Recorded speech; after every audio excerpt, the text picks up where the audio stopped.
William Henry Gates the third. जी हाँ, Bill Gates, जिनके डेली रूटीन पे वीडियो की आप लोग रिक्वेस्ट करते आ रहे हैं। तो ये रही video on daily routine of Bill Gates. लेकिन क्या दोस्तों आपको पता है कि बिल गेट्स अगर इस वर्ल्ड में रहने वाले हर एक पर्सन को 10-10 डॉलर्स बांट दें, तभी भी उनके पास 30 बिलियन डॉलर से ज्यादा बचेंगे। इवन सोशल सिक्योरिटी एडमिनिस्ट्रेशन के अकॉर्डिंग एक एवरेज बैचलर्स डिग्री वाला अमेरिकन अपनी पूरी लाइफ में अराउंड 2.2 मिलियन डॉलर्स कमा पाता है, जो कि देखा जाए मौजूदा वक्त में 16 करोड़ 53 लाख 28,900 इंडियन रुपीस होते हैं। और बिल गेट्स इतना पैसा तो सिर्फ लगभग 1.5 घंटे में कमा लेते हैं।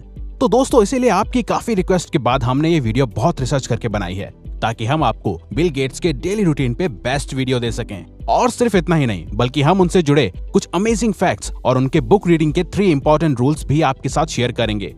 तो वीडियो को लास्ट तक जरूर देखिएगा, क्योंकि आपको काफी कुछ सीखने को मिलने वाला है। तो जब बिल गेट्स काम के सिलसिले से दुनिया के अलग अलग शहरों या होटल्स में ट्रैवल नहीं कर रहे होते, तो वो रोज सुबह लगभग 7 बजे मरीना वाशिंगटन में बने अपने 66,000 स्क्वायर फुट और 127 मिलियन डॉलर्स के मैंशन में अपनी 7 घंटे की नींद पूरी करके उठते हैं, क्योंकि उनका मानना है कि हमें बेहतर और क्रिएटिव थिंकिंग के लिए रोज लगभग 7 घंटे की नींद जरूर लेनी चाहिए। लेकिन दोस्तों आप एक बात ना भूलें, बिल गेट्स ने माइक्रोसॉफ्ट के शुरुआती दौर और अपनी यंग एज में अपनी नींद बहुत ज्यादा सैक्रिफाइस की है। वो काम करते करते अपने वर्किंग डेस्क पे ही सो जाते थे और उठ के फिर काम करने लग जाते थे। इवन वो कहते हैं, मैंने अपने 20s में कभी भी एक भी दिन ऑफ नहीं लिया। जब मैं अपने 20s और अर्ली 30s में था तो मेरी पूरी लाइफ सिर्फ काम पे फोकस्ड थी। मैंने उस दौरान कभी भी कोई वीकेंड पे छुट्टी नहीं ली और ना ही किसी वेकेशन पे गया। मैं हमेशा ऑफिस में पहुंचने वाला फर्स्ट पर्सन होता था और सबसे लास्ट में निकलता था। उठने के बाद गेट सीधा अपने घर में ही बने जिम में फिजिकल एक्सरसाइज करने पहुंच जाते हैं और एक्सरसाइज एंड कार्डियो करते समय वो कोई डॉक्यूमेंट्री या एजुकेशनल वीडियोस और शोज देखते हैं। मतलब देखा जाए तो वो बॉडी और दिमाग को एक साथ ही ट्रेन कर लेते हैं। अब पसीना बहाने और नहाने के बाद Gates newspapers like Wall Street Journal, New York Times, Washington Post etcetera पढ़ के इन्फॉर्मेशन लेते हैं कि वर्ल्ड में मौजूदा वक्त में क्या चल रहा है, और फिर कुछ समय बाद वो सीधा अपने वर्क के लिए निकल जाते हैं। लेकिन वेट, आप सोच रहे हैं कि ब्रेकफास्ट तो किया ही नहीं। तो हम आपको बता दें दोस्त, बिल गेट्स भी इलॉन मस्क की तरह ही सुबह का ब्रेकफास्ट करना स्किप करते हैं, यानी कि वो भी ज्यादातर ब्रेकफास्ट नहीं करते। लेकिन अगर कभी कभार मन किया या जरूरी है तो वो अपना favourite breakfast cocoa puff serial खाना ही पसंद करते हैं। तो वर्क प्लेस में पहुंचने के बाद अगर देखा जाए तो गेट्स के वर्किंग आवर्स ज्यादातर मीटिंग्स अटेंड करने में, इंपॉर्टेंट ईमेल्स को पढ़ने में और मल्टीपल रिसर्च टीम्स के साथ आइडियाज एंड रिजल्ट्स को एनालाइज करने में ही निकलता है, जिसमें उनकी और उनकी वाइफ की Bill and Melinda Gates Foundation भी शामिल है।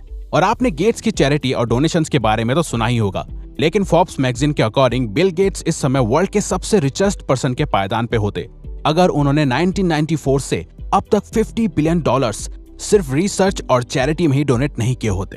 खैर, गेट्स चाहे अपने पैसे चैरिटीज में डोनेट कर दें या और बिजनेस माइंडेड लोगों की तरह सिर्फ और सिर्फ पैसे को इंपॉर्टेंस ना दें, लेकिन वो अपने टाइम को बहुत ज्यादा इंपॉर्टेंट मानते हैं। इसीलिए गेट्स का सारा वर्किंग टाइम गेट्स के हिसाब से ऑलरेडी अलग अलग टाइम ब्लॉक्स में बटा हुआ और ऑलरेडी सेट होता है, जिसके अकॉर्डिंग गेट्स हर टास्क को एक लिमिटेड टाइम देते हैं, जिसे टाइम ब्लॉकिंग कहा जाता है।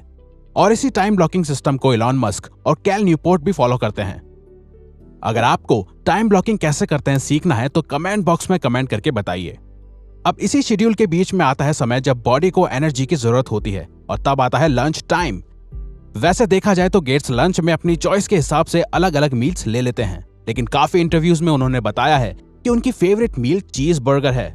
इवन जब उनसे पूछा गया कि कौन सा फूड आप अपने साथ एक डिजर्टेड आइलैंड पे ले जाना पसंद करोगे, तो गेट्स ने जवाब दिया, चीज बर्गर्स। खैर, इतने काम और मीटिंग्स करने के बाद दिन ढलने के साथ ही समय आता है खुद के साथ और अपने करीबियों के साथ वक्त बिताने का। और ये समय गेट्स अपनी वाइफ मलिंडा और अपने 3 बच्चों फीबी, जेनिफर और रॉरी के साथ बिताना पसंद करते हैं। लेकिन उनके बच्चों के बड़े होने के बाद ये तभी हो पाता है जब सभी एक ही समय पे एक साथ हों, और ऐसा अब मोस्टली वीकेंड्स पे ही हो पाता है। गेट्स की हॉबीज में बुक्स पढ़ने के साथ ही टेनिस खेलना भी शामिल है, क्योंकि उन्हें टेनिस खेलना बहुत ज्यादा पसंद है। इवन वो टेनिस के काफी बड़े फैन हैं, इसीलिए उन्होंने अपने घर में ही एक टेनिस कोर्ट भी बनवा रखा है। और 2018 में उन्हें famous tennis player Roger Federer के साथ डबल्स खेलने का मौका भी मिला। और उनके बुक्स पढ़ने के शौक के बारे में कौन नहीं जानता। गेट्स ट्रैवल करते समय या घर में होते हैं तो ज्यादातर टाइम वो बुक्स ही पढ़ते हैं, और उनका हर हफ्ते एक बुक और हर साल करीबन 50 बुक्स पढ़ने का गोल रहता है। और वो बुक रीडिंग से रिलेटेड ये 3 रूल्स फॉलो करते हैं जो वो चाहते हैं कि हो सके तो बाकी लोग भी फॉलो करें। Rule number 1, take notes. Gates का मानना है कि रीडिंग के साथ इंपॉर्टेंट नोट्स लिखने से हमें फ्यूचर में उन मेन पॉइंट्स को दोबारा पढ़ने में और लर्न करने में आसानी होती है। Rule number 2, finish the book. आप जो बुक पढ़ना शुरू करते हैं उसे पूरा खत्म जरूर कीजिए। आपको बीच में ही नहीं छोड़ना, क्योंकि कई बारी बुक स्टार्टिंग में बोरिंग लग सकती है लेकिन आखिर में most of the time authors के पॉइंट्स का रीजन समझ आता है। रूल नंबर 3, अगर आप अच्छी तरह से किसी बुक से नॉलेज लेना चाहते हो तो उसे कम से कम रोज 1 घंटा जरूर पढ़ो। और वो खुद भी रोज शाम को या रात को 1 घंटा बुक रीडिंग जरूर करते हैं। लेकिन क्या आपको पता है कि 101.8 बिलियन डॉलर्स नेटवर्थ वाले वर्ल्ड के one of the richest person Bill Gates रात को डिनर करने के बाद अपनी झूठी प्लेट्स धोना खुद पसंद करते हैं। खैर, अब सब कुछ निपट जाने के और बुक रीडिंग करने के बाद गेट्स रात को 12 बजे तक बेड पे सोने चले जाते हैं ताकि वो अगला दिन एक प्रोडक्टिव माइंड के साथ शुरू कर सकें। तो दोस्त, अगर ये वीडियो आपको अच्छी लगी है तो वीडियो को लाइक और सब्सक्राइब बटन पे क्लिक करके इस चैनल को ग्रो करने में सपोर्ट करो और बेल नोटिफिकेशन ऑन कर लीजिए ताकि आप आने वाली वीडियोस मिस ना कर पाओ। और साथ ही अगर आप चाहते हो कि हम किसी और सक्सेसफुल पर्सन के डेली रूटीन पे या इवन किसी और टॉपिक या प्रॉब्लम पे वीडियो बनाएं तो प्लीज हमें कमेंट बॉक्स में बताइए। हम उस पे वीडियो बनाने की कोशिश करेंगे क्योंकि हम यहाँ आपकी हेल्प करना चाहते हैं। Thank you for watching.